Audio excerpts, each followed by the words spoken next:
Hey guys, Professor Bill, Comic Book University. Amazing Spider-Man issue number 59. Okay, didn't know if I wanted to keep on reading comic books after I just got finished reading Sword issue number 3. But this, oh man, I am really glad that I kept going. This was an amazing issue. And you want to talk about like all the things I talked about over there that keep the old fans while still making new fans? Happens here also. Nick Spencer. Damn, this guy's amazing. A couple other people pretty amazing in this too. Hey, let's talk about those people. So this issue is called Negative Space, Part 2. Nick Spencer is the writer, Marcelio Ferreira on pencils. Wayne Foucher doing the inks, and Maury Hollowell with Andrew Crossley doing the colors, and VC's Joe Caramagna on letters. The cover art. It's Mark Bagley, John Dell, and Nathan Fairbairn, and a couple variant covers out there. Enjoy. Also, Spider-Man was created by Stan Lee, Steve Ditko. Let's go. So we've of course got to finish up the little part here with Martin Lee. What do you call it? Dealing with Aunt May. We get a reminder that he's not actually Martin Lee. I actually did a spotlight on story for Mr. Negative a while ago. Feel free to go check that out. Anyway, there's there's a lot here going over the history of the character while also staying true to the current story. That's fantastic. Nothing is being changed. Only a couple little updates, couple little reminders, and a really incredible story moving forward. We're also reminded, remember, everybody, all of us, myself included, we got so caught up in the idea that we got to find out who Kindred is. There's a big thing, like that's the main mystery of the whole entire story, right? Well, as it turns out, no, those tablets are actually the big history here. We're finding out a lot more about the tablets, namely that there's two tablets. Maybe they had this before and I just didn't recognize it, but the idea that there's actually two tablets now. We recognize that there are two. It's not just the one of life. No, this one's a little bit different. First off, the idea that the tablet and the Spider-Man boomerang story and all this stuff when it was a much lighter read right a while ago. Whatever happened to that big monster? He's still living with Parker, isn't he? So couldn't he just pull that guy out at any moment and be like, attack?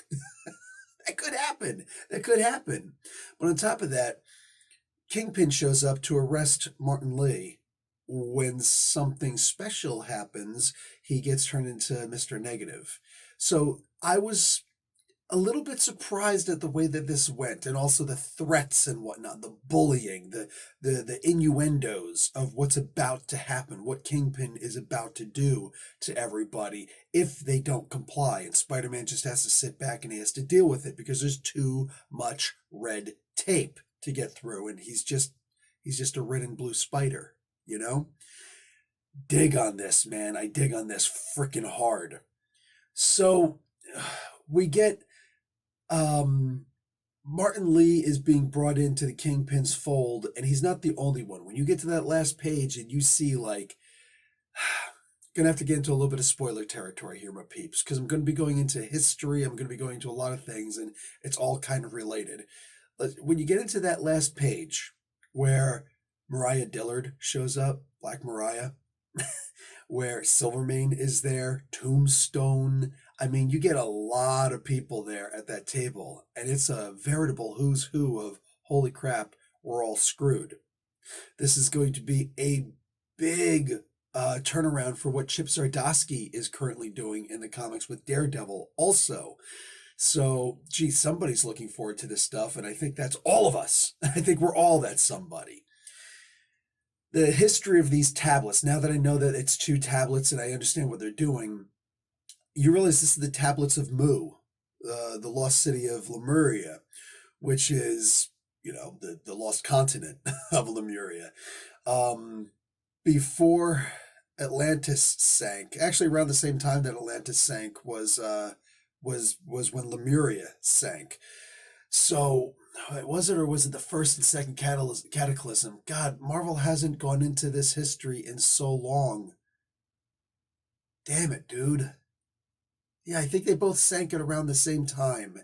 It was with the first cataclysm. Crap. See, all of this stuff comes from it all comes from the Hyborian ages, the Conan stories, and therefore the King Kull stories, which is all Robert E. Howard. He's the one who talked about the lost continent of Lemuria, the lost continent of Atlantis. They both sank into the sea. I believe that was the first the first cataclysm caused those two to sink. The second cataclysm is what caused King Kull's world to end, Volusia and all of that. And then the third cataclysm is what caused Conan's world to completely change. And it wound up, so Kull's didn't sink, it changed. Conan wound up getting, in the movie, that was actually King Kull's sword that he got. His ancestor, Conan's ancestor, as we find out. That Atlantean sword. Everybody thinks it was Crom. That wasn't Crom, dude. That was Kull. Anyway, and then the third cataclysm brought, well, the Earth that we have now, a very different Earth, but nonetheless. And this is all in tie with what Jack Kirby wound up doing with the Celestials and all of that. And then other people have come in and combined all of this together. The history of the Marvel Universe is inexorably tied to the Robert E. Howard stories. The Robert E. Howard stories, mind you, are inexorably tied to the H.P. Lovecraft stories. So isn't it great when everything is connected? I know. For the new readers, it might seem like it's too much, but that's me telling you this stuff. That's not what's happening in this book. That's not what's happening here. There's the talk of the ancient Lemurian tablets. Okay, cool.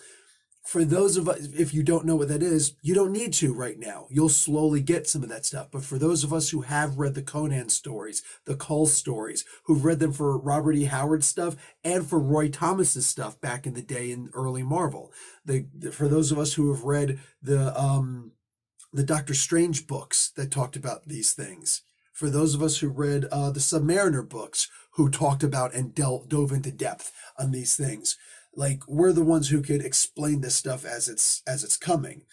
So, make friends with people like me if you want to understand these stories and everything that's happening now. Because mind you, I've been saying this for a while now, ever since we found out that Conan was coming back. Now that he's fully back, that means that Marvel has the rights to all of their old stories again that they weren't able to really go into depth with. The original creation of Shumagorath and all of that stuff, instead of just the idea that, oh, he's just this big tentacled eye, whatever. No, it's a whole lot more than that. And here's Nick Spencer delving into those stories. God bless this man. Dude.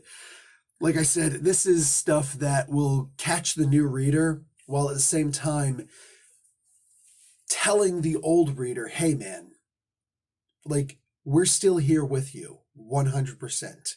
And it's almost like an Easter egg that's only for those of us who've been here for a while. And we're more than happy to share those experiences with other readers, All of this, everything that's happening here, particularly with Normie and Norman. Normie is like the least normal kid on the face of the planet. You know what I'm saying? What the heck is his name? There's Eddie Brock. What's his son? Dylan Brock. Donny Cates is Dylan Brock. It's like this kid is way more normal than freaking Normie Osborn is. I mean, am I wrong? This poor little sap kid, like, he's getting destroyed here. His whole world is getting destroyed. He's being gaslit over and over, and he gets gaslit in this one. And it's a gaslighting because, yeah, I know we like to sit here and say, oh, Norman Osborn, the former Green Goblin, he knows who he is now, and he's good, and he's keeping away from all that negativity. He's trying to be a good guy. He really is. He sits down, he's trying to talk to Normie because he was able to worm his way back into Liz's life, right? Which therefore gives him access to Alchemex. So he needs to get in good with her. And he also wants something to do with Normie. Does he want to kill him? Does he want to just mess with his life? Who knows at this point? Genuinely, who knows? But what I do know is, while he was sitting down talking to Normie, all that stuff was baloney. It was all planned. How do I know? Norman just happens to keep a 5x7 of him and his son. Oh my God, I can't remember, Harry. Of Norman and Harry together in Coney Island. Coney Island of all places. It just happens to have that picture, like an actual photograph. Not, oh, let me pull this up on my phone. No, he actually happens to have an actual freaking photograph in his breast pocket. Come on, man. And Spider-Man's looking down and he knows what's going on. Look at his eyes. He knows what's going on. Now, you want to talk about a tribute to the old fans. Let me give you a prediction of what I'm at least hoping is going to happen. Kingpin has been the linchpin of this whole story. Not what do you call it? Not the crazy stuff here with Harry Osborn and Kindred, right? It's been the whole story has been the linchpin, or Peter Parker, Spider-Man is essentially the linchpin, right? Peter realizes very early in this story, well, about midway into the story, that Harry was right. Kindred was right this whole time. You're the one who wrecks all the people around you. How heartbreaking was it when May Parker was saying, I don't know what it is, but these bad things just keep on happening. And you got to have hope that people can get better, because otherwise what hope do we have for ourselves? All these bad things, they seem to be attracted around me, and I don't know why. And meanwhile, here's Peter over here who knows exactly why. And I promise you, he's thinking about Harry's words. I promise you, because any one of us would. Man, for us to see all of this crazy stuff happening, for us to see that the story is just, it's huge. There's so much packed into this that it's absurd. It's crazy. And Peter's getting to his breaking point. Does anybody remember what happened when Peter reached his breaking point right before One More Day? I just happened to be wearing this Venom shirt, this Venom jacket. But when I don't have the Venom face showing, it's just Back in Black, baby. I am genuinely, ooh, nice and toasty now, like this. I am really looking forward to the idea that there's a potential for Back in Black Part 2 to happen. And if anybody was going to bring it to us, it would be Spencer. And if anybody was going to make it perfection, it would be Spencer.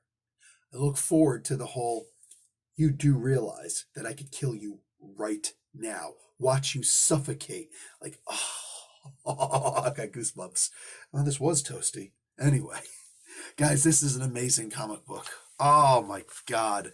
Tribute to the old. Preparation for the, not even preparation, or preparation for more new, but catering to the new. Every single thing about this book, man, just the double introduction part, like, here's who Spider-Man is. Here's the stuff that's been happening in the overall story. Here's what you need to know for this particular issue that you're about to read. Find me one flaw. One flaw. Find me one. It doesn't have to be as epic as this, that, and the other thing, even though it kind of still is. This is part of an overall greatest story, greatest continuing story. You know what? When those awards start coming up and we start talking about greatest ongoing story,